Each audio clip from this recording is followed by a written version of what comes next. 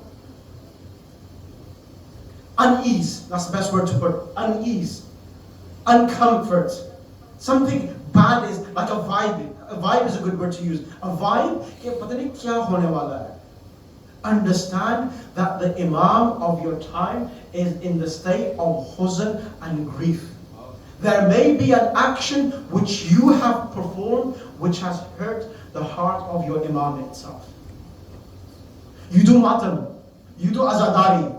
I see you in the first rows of matam itself. But this matam will be truly rewarded, and you will achieve the reward and position in the eyes of Ahlul Bayt and Muslim when your actions are also demonstrating and reflecting the characteristics of the Ansar Imam Hussain. Please, brothers and sisters, I in my own city, Bristol, I find sisters as well, brothers. They come to the Imam Baragah, they look as the most holiest person on this planet. Soon as they walk out the door, and sisters, hijab on the back seat, volume up and bang on, as if they haven't been to the Imam Baragah. So the brothers are the same as well. That as they leave the car, volume up, and maybe one of those the vapes in their mouth, and puffing away as if he has nothing to do with Ahlul Bayt and Muslim itself. Sometimes it's a vape, and sometimes it may be something else itself. But brothers, this hurts the heart of Aba Abdullah Hussain. This hurts the heart of Imam Zamana Ajalatallah. It is the actual mourning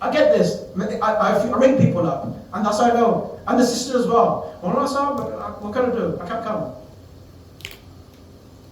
Baba, understand your value and understand how much pain you're causing to the heart of Sayyidah Fatima Zahra.